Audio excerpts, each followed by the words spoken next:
الطيبين الطاهرين وعلى أوليائه الكاملين الصالحين.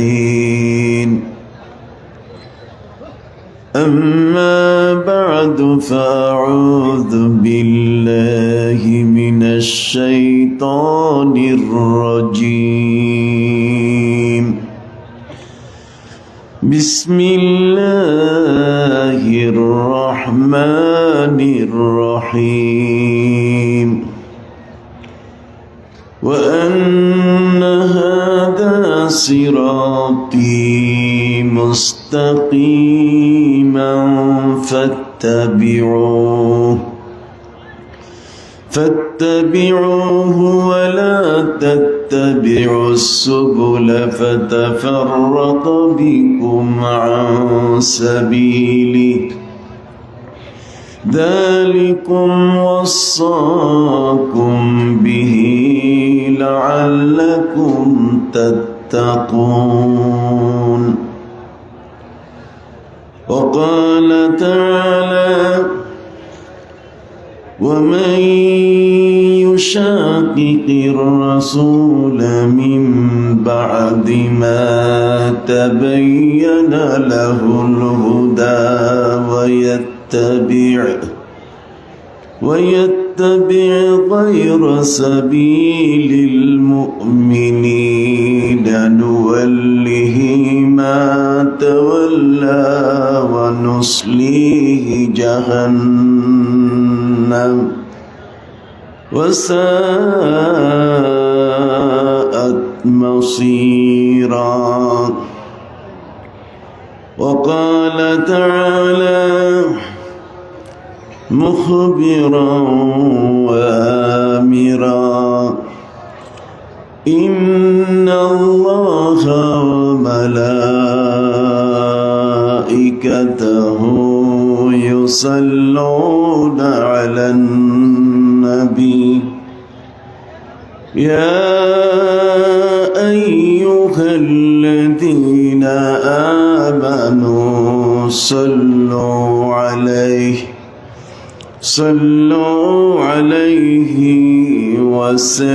وسلموا تسليما. صلى الله على محمد صلى الله عليه وسلم. صلى الله على محمد صلى الله عليه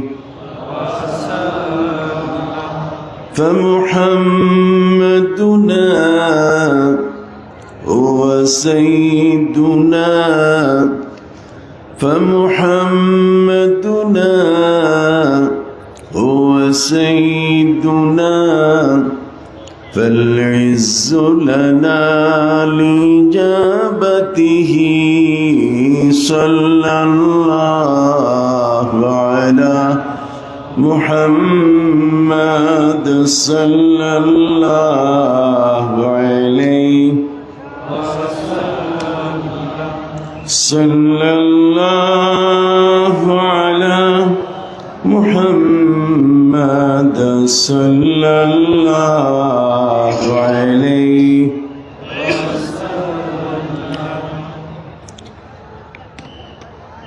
এই উপমহাদেশের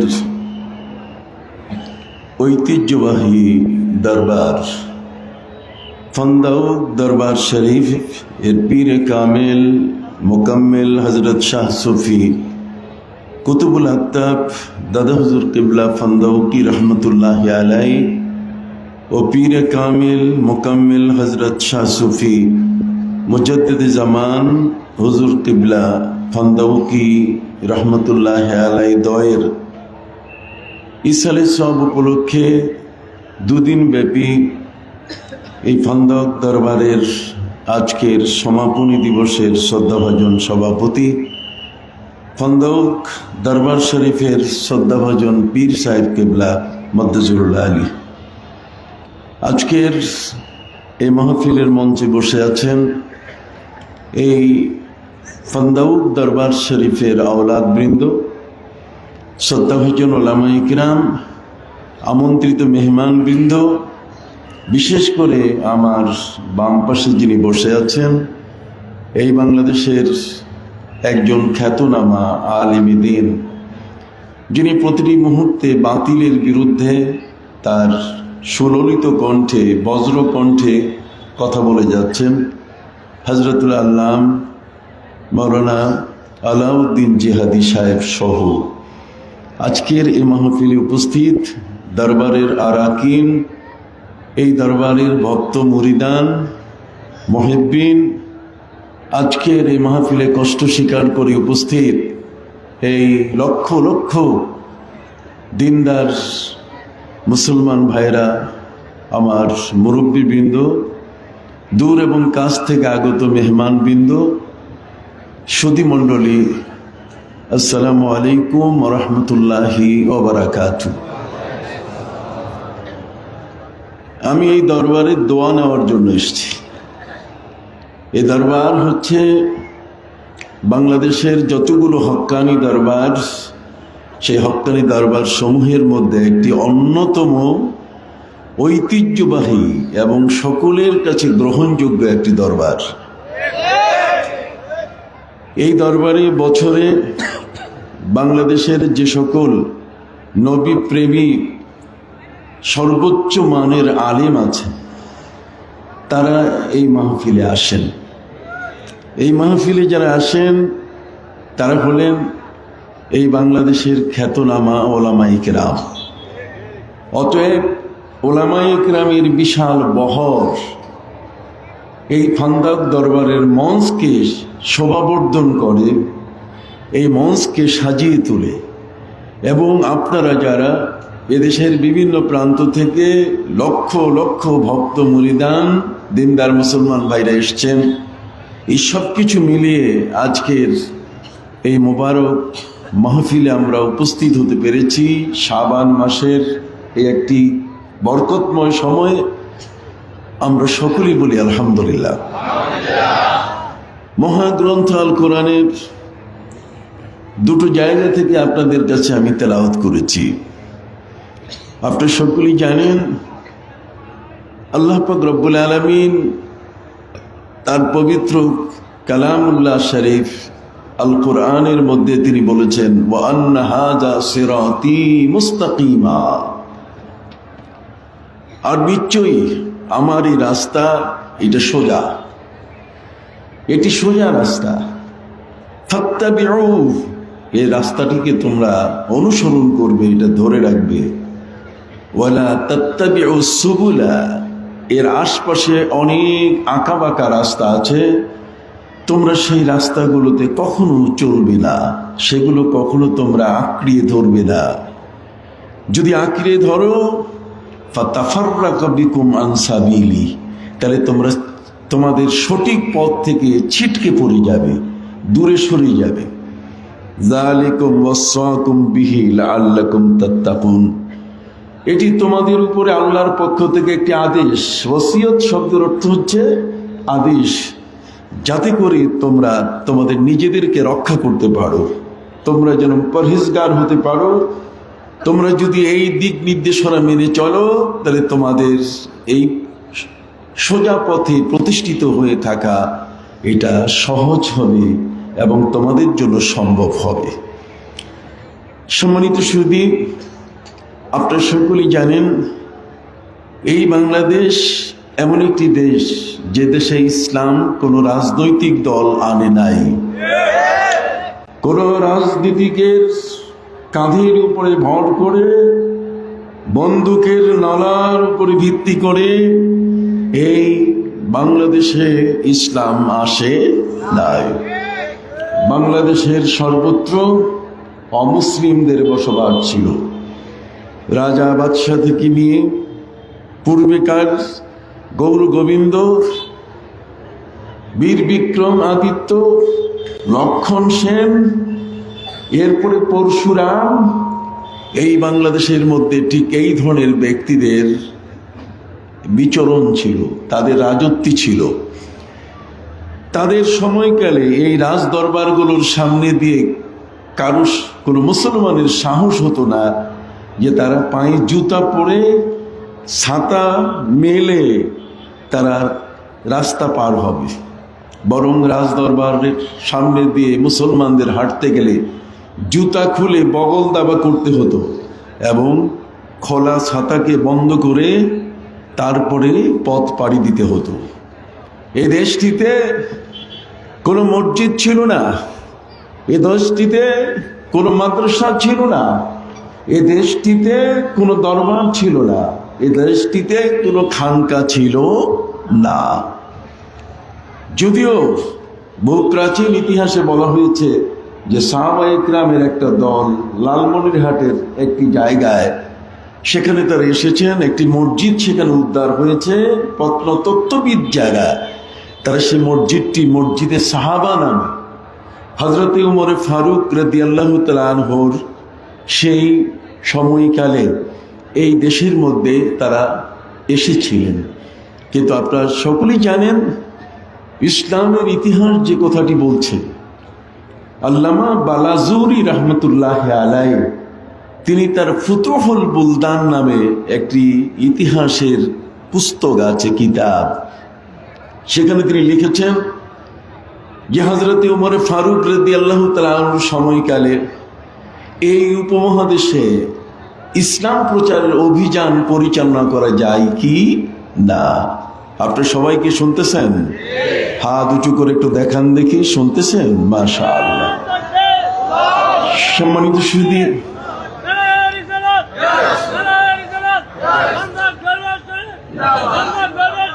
আপনার ইতিহাস জানা দরকার। আর সেই ইতিহাসটি হলো হযরত উমর ফারুক রাদিয়াল্লাহু তাআলা আনহুকে প্রস্তাব করা হয়েছিল যে এই উপমহাদেশে এই রাজা যেখানে রাজত্ব করছে, অমুসলিমরা যেখানে গাছের পূজা, মাছের পূজা, পাথরের পূজা করছে, এই পূজার দেশগুলোতে ইসলাম প্রচারের কোনো অভিযান পরিচালনা করা যায় কি না। হযরত উমর ফারুক রাদিয়াল্লাহু তাআলা আনহু তিনি প্রথমত রাজি হয়েছিলেন, কিন্তু পরবর্তীতে তাকে বলা হয়েছে যে এত বেশি নদ নদীর দেশ, নদ নদী এত বেশি, এখানে মেঘনা, যমুনা, পদ্মা, কুশিয়ারা, সুরমা, শীতলক্ষা, কথা বলুন, ঠিক এমনি করে এত বেশি নদীমাতৃক এলাকা, যে এলাকায় আপনার সৈন্যরা সাঁতার জানে না।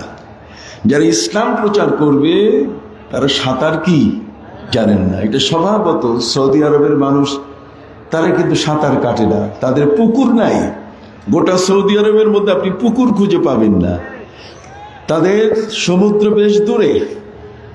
হযরত উমর ফারুক রাদিয়াল্লাহু তাআলা বলা হয়েছে যে আপনার সৈন্যরা পার হবে কিভাবে? এত নৌকা, এত ফেরি, এত সেতু, এত ব্রিজ, কালভার্ট নাই, অতএব আপনার সৈন্যরা পার হতে পারবে না, পার হতে গিয়ে সেখানে পানিতে ডুবে মারা যাবে। হযরত উমর ফারুক রাদিয়াল্লাহু তাআলা আনহু তিনি তার অভিযানকে স্থগিত করলেন, তাহলে আর দরকার নাই। হযরত উসমান রাদিয়াল্লাহু তাআলা আনহু যখন তিনি ক্ষমতায় আসলেন, আপনি জানেন হযরত ওমর ফারুক রাদিয়াল্লাহু তাআলা আনহুর ক্ষমতার যে সময়সীমা ছিল, খলিফা হিসাবে তিনি দায়িত্ব পালন করেছিলেন 10 বছর 6 মাস। তারপরে হযরত উসমান যুন্নুরাইন রাদিয়াল্লাহু তাআলা যখন খলিফা হন, তার খেলাফত কাল ছিল প্রায় 12 বছর। কত বছর? হযরত উসমান রাদিয়াল্লাহু তাআলা আনহুকে একই প্রস্তাব দেওয়া হলো যে এই রাজাদের এই সমাজে পূজা হচ্ছে, শিরক মুক্ত পৃথিবী গড়তে প্রিয় নবী সাল্লাল্লাহু আলাইহি ওয়াসাল্লাম তিনি বিশ্ববাসীকে আহ্বান করেছেন, তাআলাউ ইলা কালিমাতিন সাওয়াইন বাইনানা ওয়া বাইনাকুম আল্লা না'বুদা ইল্লাল্লাহ ওয়া লা নুশরিকা বিহি শাইআ। আসো এক কলেমার ছায়া তলে আসি, এই পৃথিবীতে পূজা চলবে না, অতএব এই পূজা পৃথিবীর কোন প্রান্তেই চলবে না। সূর্যের উদয়ন থেকে অস্তাচল পর্যন্ত পৃথিবীর ভূখণ্ডে কোথাও পূজা চলবে না, শিরক চলবে না। অতএব শিরক মুক্ত পৃথিবী গড়তে প্রিয় নবী সাল্লাল্লাহু আলাইহি ওয়াসাল্লাম সাহাবায়ে কেরামকে সারা বিশ্বের বিভিন্ন প্রান্তে পাঠিয়ে দিয়েছিলেন। কথা বুঝতে পারছেন? যারা ইসলামকে সাথে নিয়ে বাল্লিগু আন্নি ওয়ালাউ আয়া, বিদায় হজে নবী করিম সাল্লাল্লাহু আলাইহি ওয়াসাল্লাম বলেছেন ফালিয়ুবাল্লিগি শাহিদুল গায়বা, আজকে তোমরা যারা আমার বিদায়ী ভাষণ শুনলে তোমাদের উপরে আমি দায়িত্ব দিলাম, তোমরা অনুপস্থিত যারা এখনো পৃথিবীতে আসেনি যারা, তাদের কাছে আমার কথাগুলো পৌঁছাবে। অতএব পৃথিবীর বিভিন্ন প্রান্তে চতুর্দিকে সাহাবায়ে কেরাম, তার পরবর্তী এ সমস্ত ওলামায়ে কেরাম, পীর মাশায়েখ তারা ছড়িয়ে পড়লেন। সুবহানাল্লাহ। হযরত উমর ফারুক রাদিয়াল্লাহু তাআলা আনহুর পরে উসমান যুন্নুরাইন রাদিয়াল্লাহু তাআলা যখন বলা হলো, তিনি রাজি হলেন। রাজি হওয়ার পরে তিনি বললেন যে আমি আগে এই উপমহাদেশের একটা রিপোর্ট নিয়ে নেই যে সেখানে ইসলাম প্রচার করার কোনো সম্ভাবনাময় বিষয়গুলো আছে কিনা। তখন তিনি তার পক্ষ থেকে একজন ব্যক্তিকে পাঠালেন যার নাম হলো হাকিম ইবনু জাবালা। নাম কি? সবাই বলেন না, হাকিম ইবনু জাবালা। সম্মানিত সুধী, হাকিম ইবনু জাবালা তাকে হযরত উসমান রাদিয়াল্লাহু তাআলা দায়িত্ব দিলেন যে তুমি দেখো দেখি এই উপমহাদেশের মধ্যে ইসলাম প্রচার করার পরিবেশ আছে কিনা। হাকিম ইবনে জাবালা এখানে আসার পরে হিন্দু রাজাদের সাথে গোপন আতাত করে তিনি হযরত উসমান রাদিয়াল্লাহু তাআলা আনহুর কাছে আর কোনো রিপোর্ট পেশ করে নাই, বরং তিনি গায়েব হয়ে গেলেন। হযরত উসমান রাদিয়াল্লাহু তাআলা আনহু তাকে বিশ্বস্ত একজন সাংবাদিক মনে করে, রিপোর্টার মনে করে, উপমহাদেশে ইসলাম প্রচারের পরিবেশ আছে কিনা এর একটা রিপোর্ট তৈরি করে তার কাছে দেবার জন্য যখন তিনি নির্দেশ দিয়ে তাকে পাঠিয়ে দিলেন, কিন্তু যিনি রিপোর্ট দেবেন সেই রিপোর্টার, এই সাংবাদিক লাপাত্তা, তার আর কোনো খবর নাই। হিন্দু মশাই এদের সাথে আতাত করে, রাজাদের সাথে আতাত করে অর্থ করে নিয়ে তিনি নীরব হয়ে গেলেন। হযরত উসমান রাদিয়াল্লাহু তাআলা অপেক্ষা করার পরে তিনি তার বিরুদ্ধে সমন জারি করলেন, গ্রেফতারি পরোয়ানা জারি করলেন যে যেখানে পাও হাকিম ইবনে জাবালাকে ধরে বসো। হাকিম ইবনে জাবালাকে যখন আল্লাহর মেহেরবানি এই সমস্ত মহান নবী করিম সাল্লাল্লাহু আলাইহি ওয়াসাল্লামের সাহাবী যারা, তারা হচ্ছেন পৃথিবীর মধ্যে শ্রেষ্ঠ অলি, বলা হয়েছে আফজালুল আউলিয়া আস-সাহাবা, অলিদের মধ্যে প্রথম কাতারের যদি কোনো অলি থাকেন তারা হলেন কি? সাহাবায়ে কেরাম। জোরে সুবহানাল্লাহ। সাহাবায়ে কেরাম হলেন আউলিয়া কেরামের মধ্যে প্রথম কাতারের সর্বশ্রেষ্ঠ কি? অলি। আপনি কি শুনতেছেন? হযরত উসমান যুন্নুরাইন রাদিয়াল্লাহু তাআলা যখন আদেশ দিলেন, তখন এই উপমহাদেশের বিশাল অঞ্চল থেকে হাকিম ইবনে জাবালাকে বের করে তাকে অ্যারেস্ট করা, তাকে ধরে নিয়ে তার কাছে উপস্থিত করা, এটা একটা দুরূহ দস্তুর মতো একটা কঠিন ব্যাপার ছিল। কথা বুঝতে পারছেন? কিন্তু হযরত উসমান যুন্নুরাইন রাদিয়াল্লাহু তাআলা আনহু তিনি তো রাসূল প্রেমিক ছিলেন। সুবহানাল্লাহ বলেন। অতএব আল্লাহর ওলিরা যখন কিছু বলে ফেলেন, ওয়া ইন্না মিন ইবাদিল্লাহি মান লাউ আকসামা আলাল্লাহি লা আবাররা, সহিহ মুসলিমের হাদিসের মধ্যে আছে যে আল্লাহর ওলিরা যখন মুখ থেকে কোনো কথা বের করেন, গুলি মিস করতে পারে, তীর লক্ষ্যচ্যুত হতে পারে, কিন্তু তারা যখন কোনো কিছু বলে ফেলেন এটা আর কখনো ব্যতিক্রম হয় না। ঠিক অল্প সময়ের মধ্যে হাকিম ইবনে জাবালা রিপোর্টার ধরা পড়ে গেল। সুবহানাল্লাহ বলেন না কেন? আমি চিৎকার দিতে পারি না এই জন্য। সম্মানিত সুধী, হাকিম ইবনে জাবালাকে গ্রেফতার করে হযরত উসমান যুন্নুরাইন রাদিয়াল্লাহু তাআলা আনহুর কাছে হাজির করা হলো। হযরত উসমান রাদিয়াল্লাহু তাআলা তাকে জিজ্ঞেস করলেন যে তুমি একটা রিপোর্ট সংগ্রহ করতে মাসের পরে মাস চলে গেল, তোমার কোনো খবর নাই, কোনো যোগাযোগ নাই, কি খবর? তুমি রিপোর্ট দিলে না কেন? তখন সে বলছে যে আমার রিপোর্ট দিতে তৈরি করতে একটু সময় লেগেছে। হযরত উসমান রাদিয়াল্লাহু তাআলা বলেন তার রিপোর্ট বলো। তখন সে রিপোর্ট দেওয়া শুরু করেছে। আমি কি রিপোর্টটা বলবো? হাত উঁচু করে বলেন, রিপোর্টটি কি শোনাবো?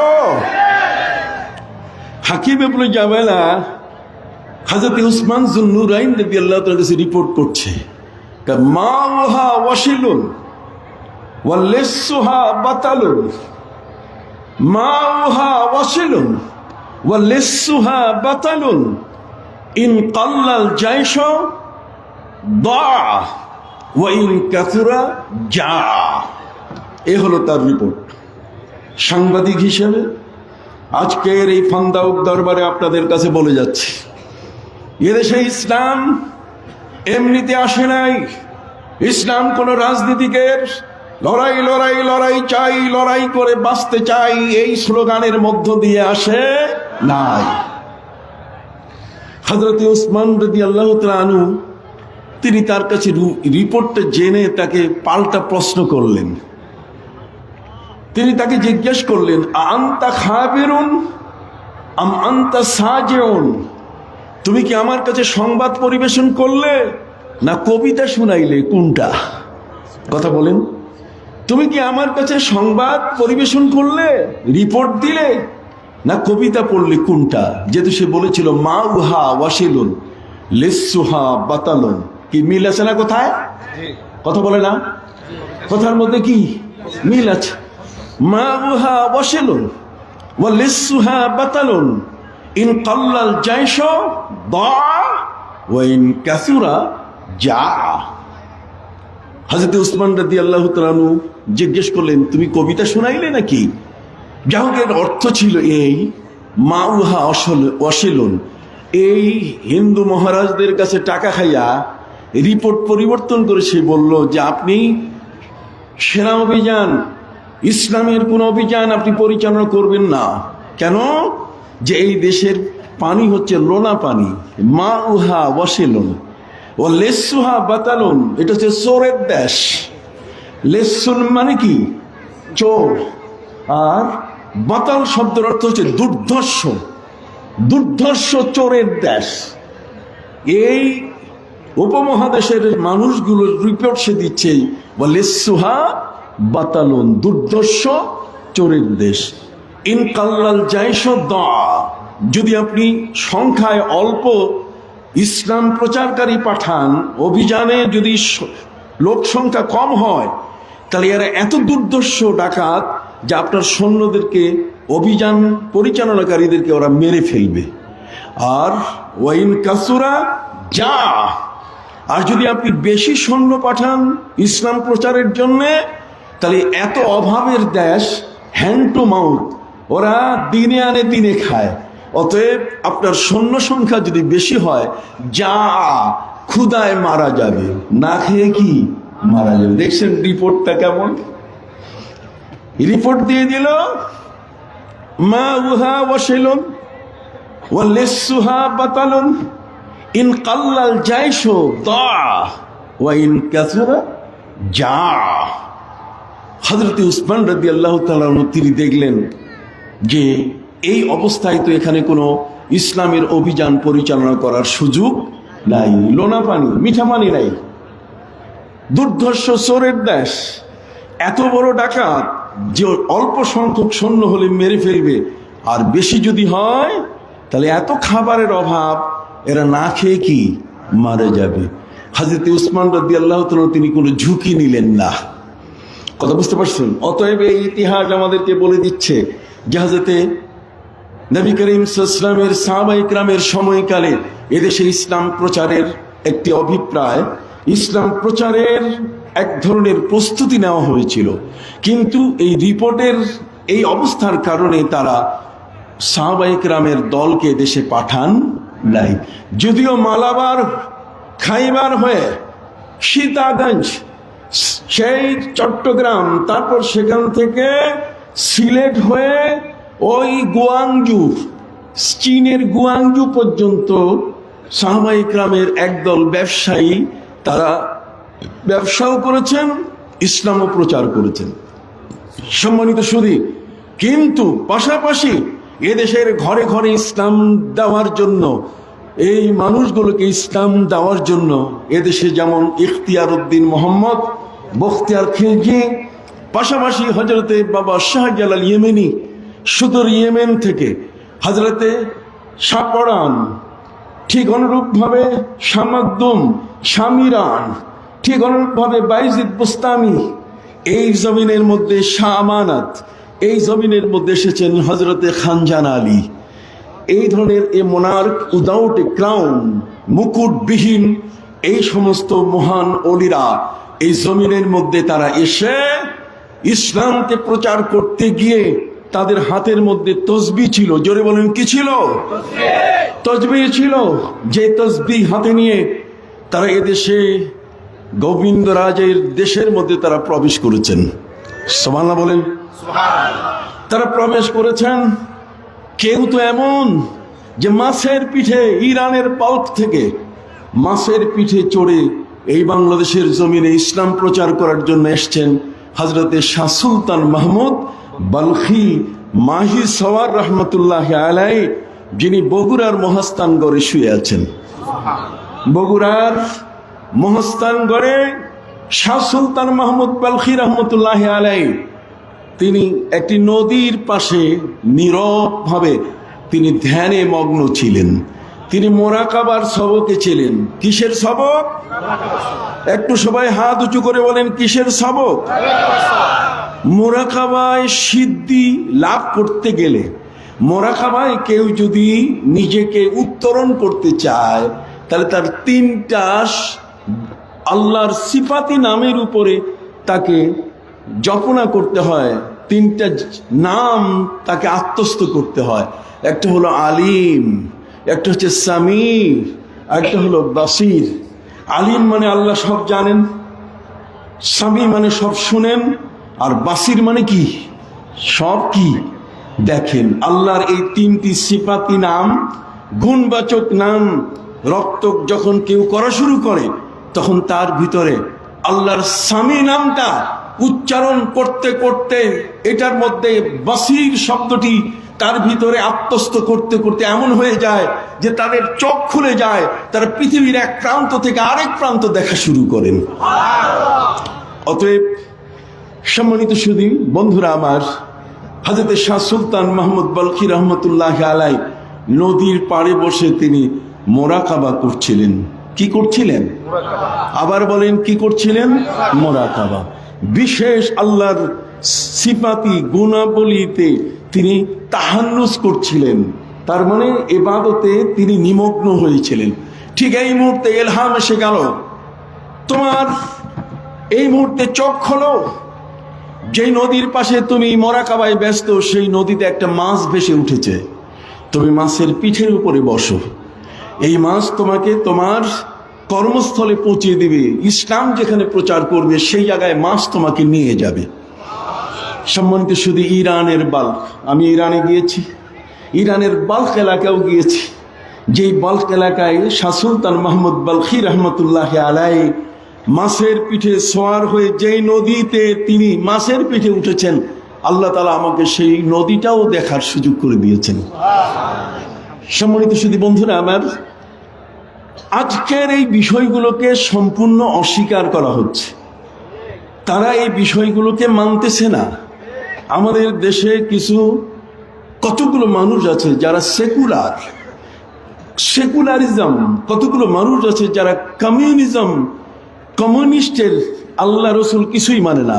আর একদল আছে ধর্মনিরপেক্ষ, তার মানে আমাদেরকে আমাদের জীবন কর্মের সাথে ধর্মকে তারা যোগ করতে চায় না। কথা বলেন। এই বড় মহা দুর্দিনের মাঝখানে সম্মানিত সুধী, আমাদের মুসলমানদের মধ্যে যারা ইসলাম প্রচার করেছেন, এর মধ্যে ঢুকে পড়েছে সালাফিজম। কি সালাফিজম? এক হচ্ছে সালাফি, আরেকটা হচ্ছে আসলাফ। সালাফি আর আসলাফ এক নয়। সালাফি হচ্ছে যারা মোহাম্মদ ইবনে আব্দুল ওয়াহাব নজদীর দৃষ্টিভঙ্গি প্রচার করে। কতক্ষণ না? যারা বুকের মধ্যে হাত বেঁধে লেডিস মার্কা নামাজ শিখায়, কথা বলেন, ঠিক এমনি করে যারা 20 রাকাত তারাবির গলায় ছুরি দিয়ে 8 রাকাত নাপিতগিরি করে তারা নাপতালি করে, কথা কন না। এই সালাফিরা এরা আমাদের ইবাদত বন্দেগীর সবচেয়ে বড় শত্রু। তারাই আজ আমাদের সিলেবাসগুলোকে ধ্বংস করে দিচ্ছে। আমাদের পাঠ্যপুস্তক, আমাদের বইপত্র, আমাদের আকীদা, আমাদের ঈমান, আমাদের তাসাউফ, আমাদের ইসলাম যা কিছু আছে সবগুলোর ভিতরে তারা আজকে নতুন নতুন তাদের দৃষ্টিভঙ্গি প্রতিষ্ঠিত করছে। তারা মনে করে যে পৃথিবীর ক্ষমতায় তারাই শুধু বসে আছে, তাদেরকে ঠেকাবার আর কার শক্তি আছে? সম্মানিত সুধী বন্ধুরা আমার, সম্মানিত সুধী, শাহ সুলতান মাহমুদ পালখি রহমতুল্লাহ আলাই তিনি উঠে গেলেন মাছের পিঠে। মাছের পিঠে উঠার পরে তিনি মাছকে জিজ্ঞাসা করলেন, রে মাছ, আমি তো তোমার পিঠে বসতে পারতেছি না, তুমি এত পিচ্ছিল, তোমার গায়ের আবরণটা এত পিছলা, বসতে পারতেছি না। মাছের জবান খুলে গেল। মাছ বলে উঠল যে আপনি মাঝখানের যে দাঁড় কাটাটা আপনি ওইটা শক্ত করে ধরেন। এখন সালাফিরা বলছে যে মাছ আবার কথা বলে কেমনে? সম্মানিত শুধু মহাগ্রন্থ আল কোরআনের মধ্যে আল্লাহ পাক রব্বুল আলামিন বলেন, আনতাকানাল্লাহুল্লাযী আনতাকা কুল্লা শাই। আমার আল্লাহ তিনি যে কোনো একটি সৃষ্টি, একটা গাছের ডাল থেকেও তিনি তার ভাষা তৈরি করতে পারেন কিনা? হাত উঁচু করে বলেন, পারে কিনা? উস্তুনে হান্নানা, উস্তুনে হান্নানা, যেই গাছের কাটা ডালটির উপরে ঠেস দিয়ে হেলান দিয়ে আমার প্রিয় নবী সাল্লাল্লাহু আলাইহি ওয়াসাল্লাম তার দেহ মোবারক হেলান দিয়ে তিনি জুমার খুতবা দিতেন। যখন আস্তে আস্তে একটু সচ্ছলতা আসলো, তিনি মিম্বার তৈরি করতে বললেন। সাহাবায়ে ইকরাম মিম্বার তৈরি হলো, মিম্বার তৈরি করলেন, আর গাছের কাটা ডালটা মসজিদে নববীর ভেতরে এক কোণায় রেখে দিলেন। এটা একটা গাছের কাটা ডাল, কথা বল না, গাছের কি? এই কাটা ডালটাকে কেন্দ্র করে হযরত ঈসা নবীর সাথে আমার নবীর পার্থক্য, জোরে বলেন। হযরত ঈসা নবীর সাথে আমাদের প্রিয় নবী সাল্লাল্লাহু আলাইহি ওয়াসাল্লাম তার পার্থক্য, ঈসা নবী মরা মানুষকে তিনি জিন্দা করছেন, আর আমার নবী কাটা মরা ডাল তার সাথে কথা বলেছেন। কন্যা সুবহানাল্লাহ। ঈসা নবী একটা মরা মানুষকে তিনি ওয়া উহিল মাউতা বিইজনিল্লাহ, কিন্তু আমার প্রিয় নবী সাল্লাল্লাহু আলাইহি ওয়াসাল্লাম একটা গাছের ডাল। মরা মানুষটার তো মুখ আছে, মরা মানুষটার তো জিহ্বা আছে, কথা বলেন না? মরা মানুষের বাক শক্তি সৃষ্টি করার আল্লাহ ব্যবস্থা করে দিতে পারেন। হযরত নবী ঈসা আলাইহিস সালাম তিনি বলেছেন, পবিত্র কোরআন রিপোর্ট করেছে, ওয়া উবরিউল আকমাহা ওয়াল আবরাসা ওয়া উহিল মাউতা বিইজনিল্লাহ, আমি আল্লাহর হুকুমে মরা মানুষকে আমি কি করতে পারি? জিন্দা করতে পারি। ঈসা আলাইহিস সালাম তার জীবনে 4 জন ব্যক্তিকে জীবিত করেছিলেন। কয়জন? আবার বলেন কয়জন? 4 জন। মরা মানুষকে জিন্দা করার মালিক তো কে? আল্লাহ। কিন্তু আল্লাহ যদি তার বান্দাকে ক্ষমতা দেন, তাহলে সেই বান্দা ক্ষমতা প্রয়োগ করে তাকে জিন্দা করতে পারে কিনা? পারে। এই জন্য হযরতে ঈসা রুহুল্লাহ তিনি পৃথিবীর মানুষকে জানিয়ে দিলেন, আন্নী রাসূলুল্লাহি ইলাইকুম আন্নী আখলুকু লাকুম মিনাত তিনি কাহায়াতিত তায়রি ফাআনফুখু ফীহি ফায়াকুনু তায়রাম বিইযনিল্লাহ। হযরত ঈসা নবী তিনি বলেন, আমি আল্লাহর রাসূল, নিশ্চিতভাবে জানবে আমি আল্লাহর রাসূল। আমি কি পারি তোমরা জানো?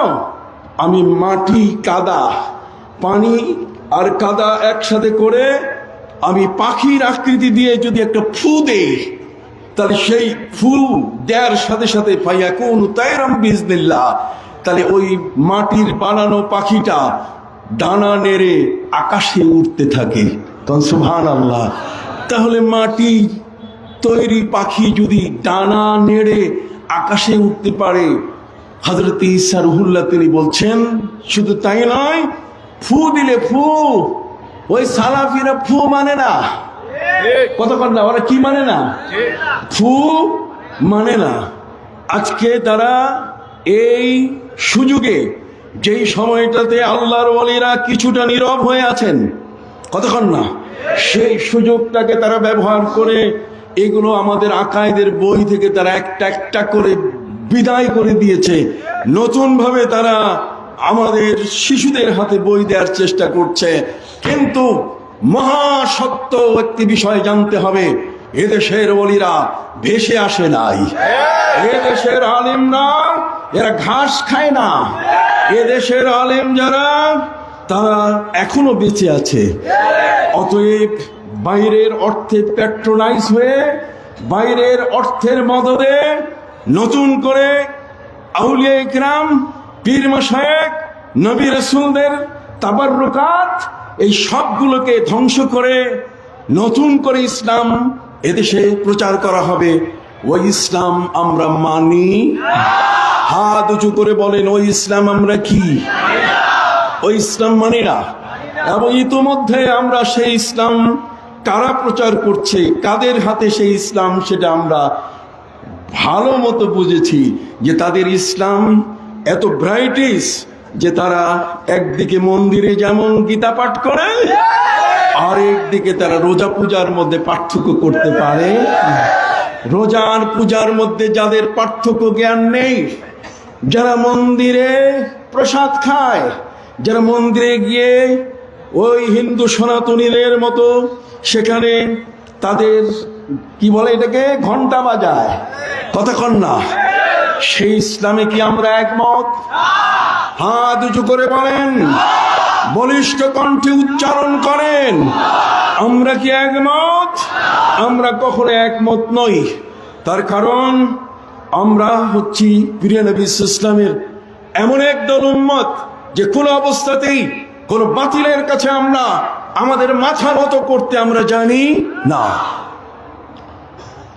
बातिल से दबने वाले आसमां नहीं हम, बातिल से दबने वाले आसमां नहीं हम, सद बार कर चुका तू इम्तिहा हमारा। বাতিলের কাছে আমরা কোনদিন মাথা নত করি নাই।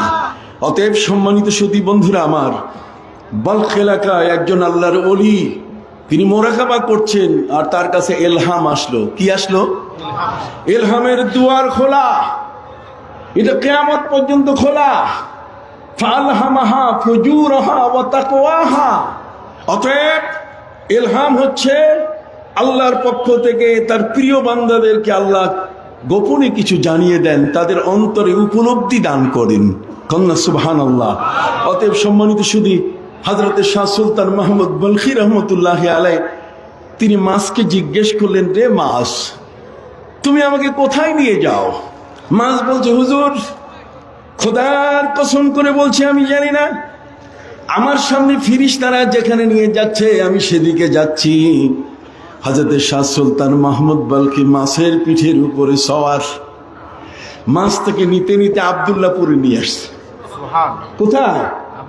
এই যে পদ্মা নদীর পাশে আব্দুল্লাহপুরে নামার পরে বলছে, হুজুর এতক্ষণ পর্যন্ত আপনি স্টিমারের একটি সওয়ার, একটি পথ অতিক্রম করলেন, আপনি একটু নামেন, আমি একটু উপরে উঠবো, আমি মাটির উপরে টয়টা কার হয়ে যাব আপনার জন্য। সেখানে ওই মাছের পিঠে চড়ে তিনি অতিক্রম করে গেলেন বগুড়ার মহাস্থানগড়। সেখানে পরশুরামের রাজত্ব চলছে। কার রাজত্ব? দেখেন ইসলাম আসছে কিভাবে। আমি আগেই বলেছি, যেটা রাজনীতির ওই বন্দুকের নলার উপরে দৌড়াইয়া দৌড়াইয়া ইসলাম গ্রহণ করো, লাঠি পিটাইয়া ইসলাম গ্রহণ করো, না না না, মাছের পিঠের উপরে চড়ে তিনি আসলেন পরশুরামের দেশ বগুড়া মহাস্থানগড়। পরশুরামের দেশে তার এই জায়গায় কর্মস্থল দেওয়া হলো কেন? যে একটি গাভী গরু জবাই করার কারণে মুসলমান একটি ফ্যামিলি একটা গাভী জবাই করেছে, সেই গাভীর একটা গোশতের টুকরা কাকে রাজার অন্দরমহলে, পরশুরামের অন্দরমহলে ফেলে দিয়েছে, যে কারণে এই মুসলিম পরিবারটাকে হত্যা করা হয়েছে। সম্মানিত শুধু এই খবর পাওয়ার পরে আল্লাহর ওলিরা, বর্তমান সময়কালে আমাদের হাতে মেঠো ফোন থাকে, আমাদের কাছে 3G 4G mobile, Android mobile থাকে, কিন্তু আল্লাহর ওলিদের কলমের পাওয়ার এত বড়, তাদের চোখের পাওয়ার এত বড়, পৃথিবীর কোথাও কোনো মুসলমানদের উপর নির্যাতন হলে তারা উপলব্ধি করতে পারেন, তাদের রাডার কলমের মধ্যে সেটা আস্তে করে তারা উপলব্ধি করা শুরু করেন। দৌড়ে চলে এসছেন সম্মানিত সুধী এই বাংলার জমিনে হযরতে শাহ সুলতান মাহমুদ বলখি রহমতুল্লাহ আলাই মাহি সওয়ার। ভালো, মাহি সওয়ার, মাহি মানে মাছ, আর সওয়ার মানে আরোহী। সওয়ার মানে কি? আরোহী। তাহলে মাছের পিঠে সওয়ার হয়ে তিনি আসলেন এখানে। আসছেন কেন? আসছেন এই কারণে যে পরশুরাম, এটা পরশুরাম তার আসল নাম ছিল না। পরশু শব্দের অর্থ হচ্ছে কুড়াল, যে কুড়াল দিয়ে কাঠ কাটে তাকে বলে কি? কথা বলে না, তাকে বলে কি? পরশু। এই লোকটা কুড়াল দিয়ে তার মাকে চোট দিয়ে আঘাত দিয়ে মেরে ফেলেছিল। অতএব কুড়াল দিয়ে যে তার মাকে আঘাত করে সে লোকটা কি ভালো? তখন থেকে তার নাম হয়েছে কি? পরশুরাম। পরশুরামের দেশে শাহ সুলতান মাহমুদ বলখি যখন এসে গেলেন, আল্লাহর ওলিদের চেহারার মধ্যে রূপ থাকে। কি থাকে? আপনারা একটু কথা বলেন, কি থাকে? রূপ মানে তাদের চেহারার দিকে তাকালে নিজকে ছোট মনে হয়, যে আমি কিছুই জানি না। জোরে বলেন, আমি কি কিছুই জানি না। যেমন ইমাম আহমদ বিন হাম্বল রহমতুল্লাহ আলাই, তিনি 12.5 লক্ষ হাদিসের হাফেজ ছিলেন। 12.5 লক্ষ হাদিসের হাফেজ, কিন্তু 4-5টা হাদিসের অর্থ তিনি বুঝতে পারছিলেন না। তিনি যার কাছেই যান কেউ উত্তর দিতে পারে না।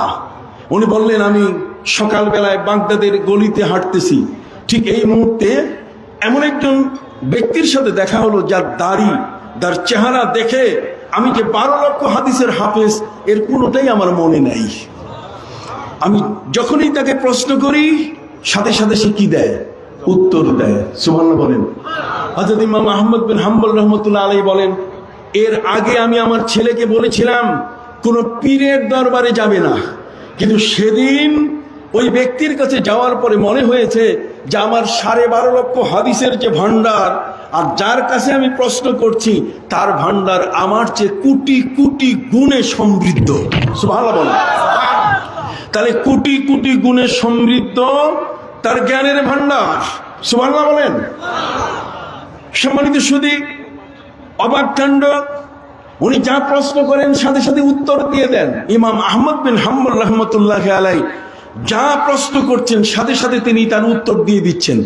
তিনি এবার তার হাতে হাত দিয়ে বলেন যে, হুজুর, আমি যদিও আলেম, আমি যদিও বড় আলেম, 12.5 লক্ষ হাদিসের হাফেজ, কিন্তু তারপরও আপনার এলেমের কাছে আমার কোনো মূল্য নাই।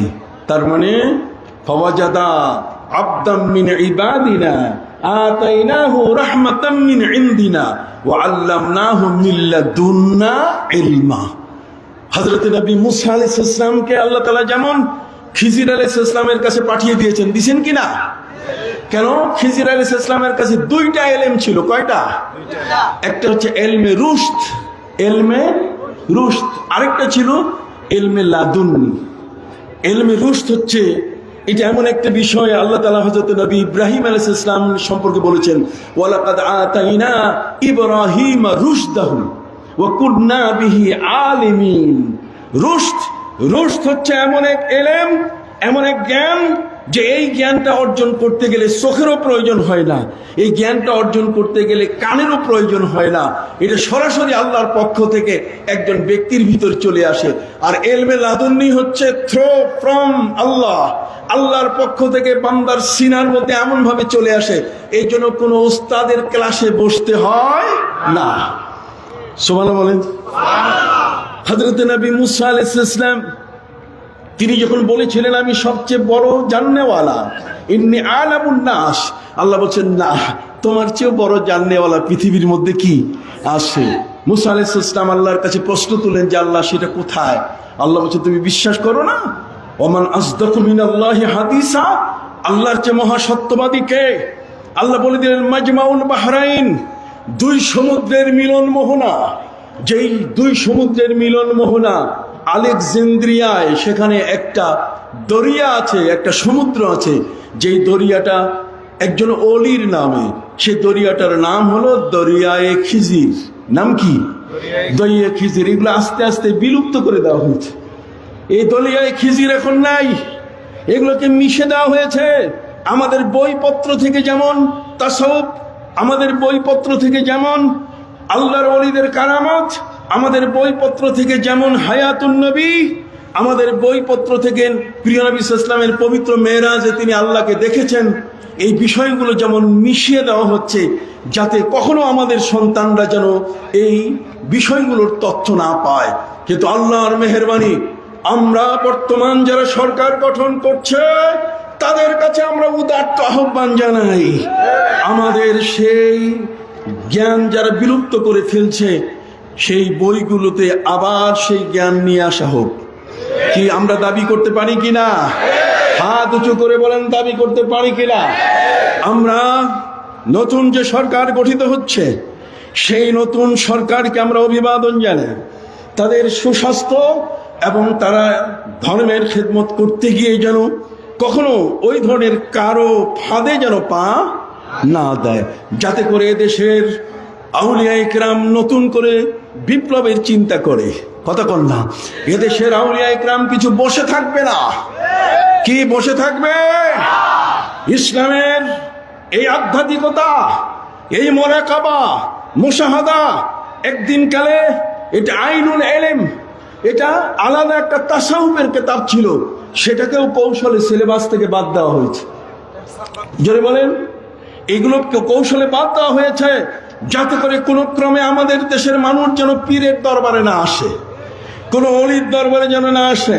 অলিদের কারামত তারা বিশ্বাস করতে চায় না, অথচ আমাদের আকায়েদে নাসফির মতো যে কিতাবখানা আমরা ফাজিল ক্লাসে পড়েছি, পড়াই, এখনো অন্তর্ভুক্ত হয়ে আছে আমাদের সিলেবাসে।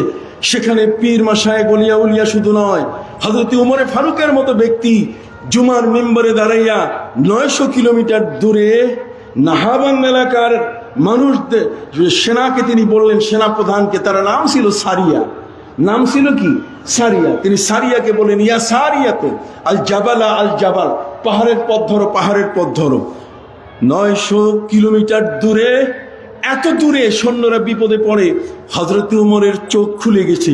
তাহলে সেই চক্ষুটা ছিল তাসাউফের চক্ষু। জোরে বলেন, সেই চক্ষুটা ছিল আধ্যাত্মিকতার চক্ষু, যে চক্ষুটা নিয়ে আমার নবীজি বলেছেন, ওয়াল্লাহি ইন্নী লাআরাকুম মিন যাহরি কামা আরাকুম আমামি, আমি তোমাদেরকে এমন ভাবে সামনে যেমন দেখি, আমি তোমাদেরকে পিছনে তেমন দেখি। শুধু তাই নয়, ওয়াল্লাহি ইন্নী লাআরাল জান্নাতা ওয়া জাহান্নামা হা হুনা, আমি এখান থেকে আল্লাহর জান্নাত এবং জাহান্নাম আমি দেখতে পাই। তাই যেই নবী এত বড় শক্তিশালী, সেই নবী তার উম্মতকে কি দুর্বল দেখে গেছেন? হাত উঁচু করে বলেন, দুর্বল দেখে গেছেন? দুর্বল দেখে যায় নাই। আজকে শাফাআতকে অস্বীকার করা হচ্ছে, নবী সুপারিশকারী নন। ওয়ারজুকনা শাফাআতাহু ইয়াউমাল কিয়ামা, আমি এটি আজানের সাথে যোগ করে দিয়েছিলাম। কথা বলেন, আজানের দোয়ায় আমি যোগ করে দিয়েছিলাম, ওয়ারজুকনা শাফাআতাহু ইয়াউমাল কিয়ামা। বাংলাদেশ থেকে ফতোয়াকে হাইকোর্ট নিষিদ্ধ করেছে, আমি এবং আমার 5 জন সাথী মিলে আমরা সুপ্রিম কোর্টে বক্তব্য দিয়ে বাংলাদেশে ফতোয়াকে এস্টাবলিশ করেছি। এই ফতোয়া এস্টাবলিশ করার অর্থ এই নয় যে এগুলোকে বেদাত বলে এই মৌলবীরা ফতোয়া দিয়ে আমাদের সমাজ থেকে ইলমে তাসাউফ, তাজকিয়ায়ে নফস, ইলমে বাতেন, ইলমু ইসলাহিল বাতেন, ইলমুল আখলাক, এই সমস্ত মানুষের দেহের অন্তরের ভিতরে যে বিষাক্ত কতগুলো ক্যান্সার আছে, যেমন হিংসা, যেমন মোহ মাৎসর্য, লোভ লালসা, কথা বলেন, হেত, শহ, রিয়া, হাসাদ, বক্স, এই ধরনের বিষয়গুলো মানুষের অন্তরের ভিতরে, যার চিকিৎসা কোনো ওই ঔষধের ফার্মেসিতে নাই, কোনো ট্যাবলেট আজ পর্যন্ত কোনো বিজ্ঞানী আবিষ্কার করতে পারে নাই। যেগুলোকে ধ্বংস করার জন্য পৃথিবীতে আজ পর্যন্ত কেউ ক্যাপসুল তৈরি করতে পারে নাই। সম্মানিত শুধু ঠিক এমনি করে বিভিন্ন বিশ্ববিদ্যালয় থেকে পড়ে আসা বিশাল বড় বড় জ্ঞানের ভান্ডার মানুষগুলো, এদের জ্ঞানগুলোর মধ্যে পচন ধরেছে, পরিষ্কার করার যন্ত্র তাদের হাতে কি নাই। লিকুল্লি শাইইন সিকালাতুন ওয়া সিকালাতুল কুলুবি যিকরুল্লাহ। আল্লাহর জিকিরের মাধ্যমে যে কলবের ডিপোজিট, মানুষ যা শুনে, মানুষ যা দেখে, এটা জমা হয় তার কলবের ভিতরে। এই রিফ্রিজারেটর তার কলব, আর সেই কলবটাকে পরিষ্কার করার জন্য আল্লাহর ওলির দরবারে আসতে হবে। এখানে এটাকে ক্লিন করার জন্য রিফাইনারির ব্যবস্থা আছে, জ্ঞানে যাতে পচন না ধরে। জ্ঞানে পচন ধরলে তখন মুখে আসবে মা খাদিজা তালাকি মহিলা। জ্ঞানে যখন পচন আসবে তখন হযরতে আলী রাদিয়াল্লাহু তাআলাকে বলবে যে উনি মাতাল হয়ে গেছে। হযরতে আলীকে মাতাল বলার এই ভাষা কি আমাদের আছে? হাত উঁচু করে বলেন আছে। দরবার হলো আদব শিখায়, দরবার হলো ভাষা শিখায়, দরবার হলো অ্যাপ্রোচিং, দরবার হলো কার সাথে কি কথা বলা যায়, কার সম্মান কতটুকু।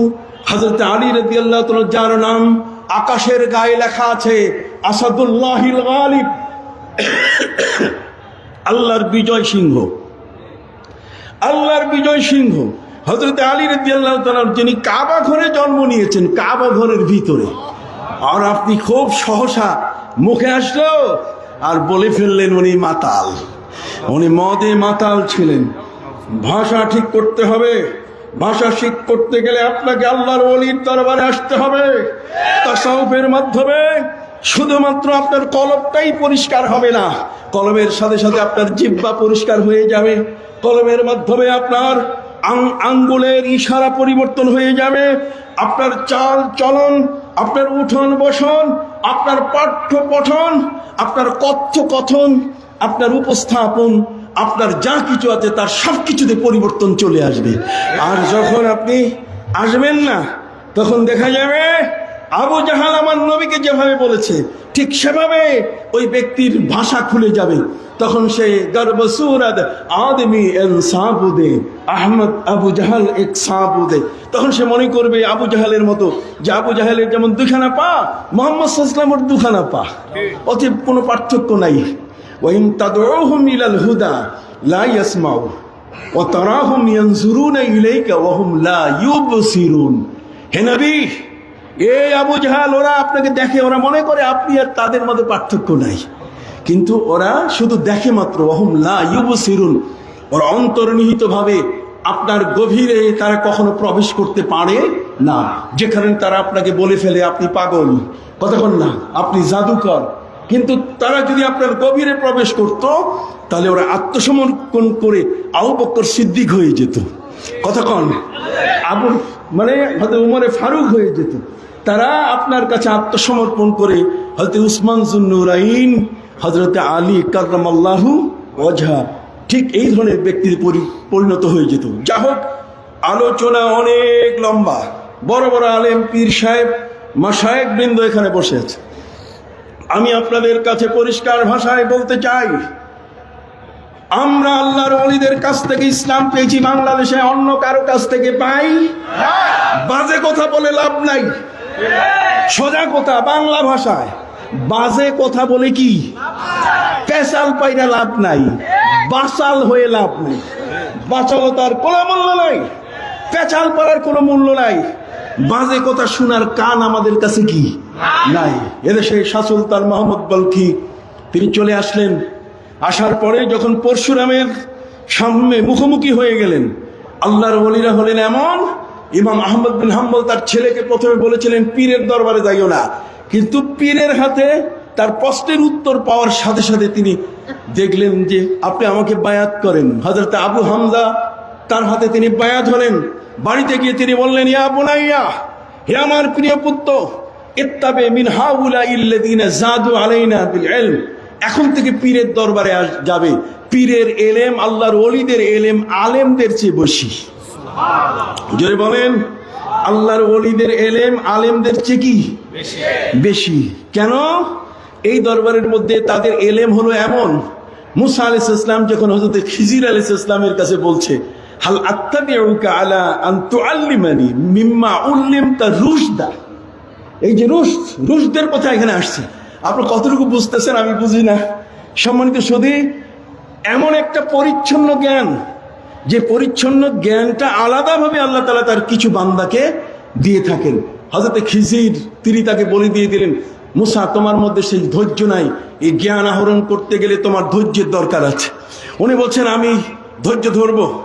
কথা বোঝা গেছে? সাতাজিদুনি সাবিরা ওয়ালা আসি লাকা আমরা, আপনি আমাকে ধৈর্যশীল পাবেন।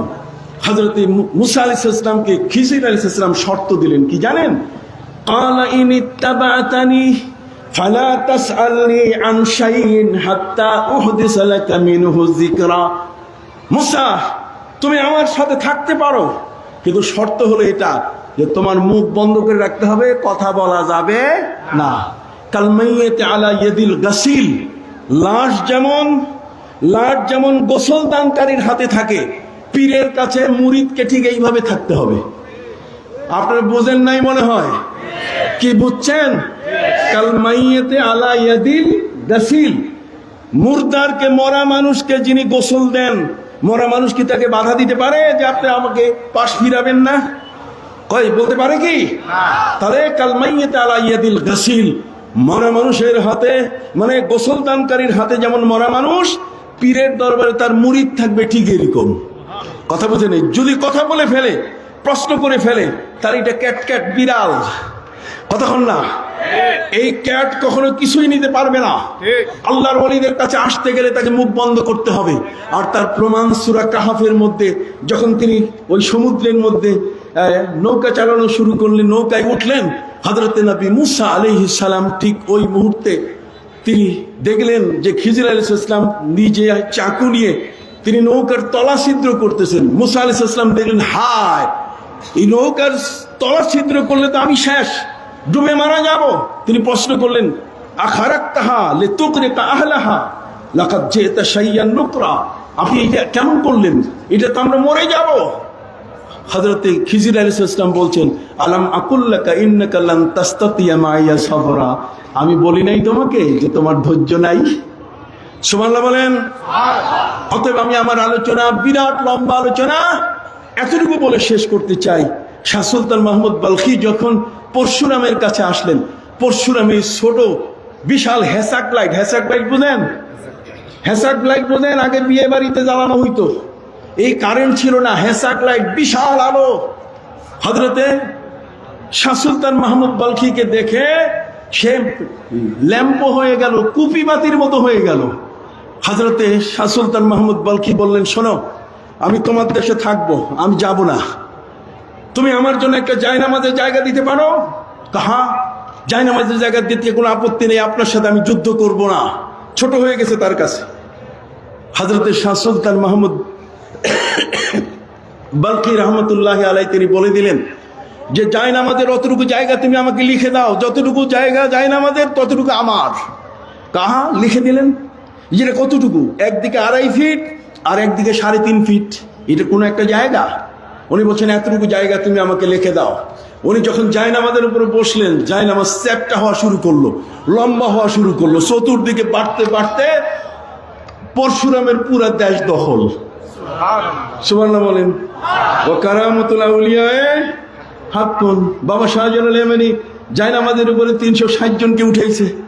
আপনি বলছেন যে এটা না, যদি এটা নাই হয় তাহলে হযরত নবী সুলাইমান আলাইহিস সালাম আসেব ইবনে বারখিয়ার মাধ্যমে 2500 কিলোমিটার দূর থেকে বিলকিস রানীর বিশাল বালাখানা, তার সংসদ ভবন চোখের পলকে উড়াই নিয়ে আসছিলেন। তাহলে সেটা অসম্ভব হয় কিভাবে? সেটা তো অবশ্যই সম্ভব। ফালাম্মা রাআহু মুস্তাকিররান ক্বালা হাযা মিন ফাদলি রাব্বি। অতএব সম্মানিত শুধু এই সমস্ত ওলিয়া উলিয়া পীর মাশায়েখ, তাদের মাধ্যমে আমরা ইসলাম পেয়েছি। আর সেই ইসলামের মধ্যে সবচেয়ে বড় আনন্দের বিষয় হলো আমাদের মুখে দাড়ি এসেছে নবীর দাড়ি, আমাদের মাথায় টুপি এসেছে নবীজির টুপি, আমাদের গায়ে পোশাক এসেছে ইসলামের পোশাক, আমাদের ঘরগুলো সেজে উঠেছে ইসলামের পোশাক দিয়ে। আমরা আমাদের জন্ম থেকে মুসলিমের ঘরে অলিদের কাছে আসার কারণে আমরা কখনো মন্দির চিনি না, আমরা মসজিদ চিনি। কি বলেন ঠিক কিনা? আমরা মন্দির চিনি না, আমরা সিনাগগ চিনি না, আমরা প্যাগোডা চিনি না। সিনাগগ, প্যাগোডা, মন্দির এগুলো চিনি না, আমরা চিনি কি? মসজিদ।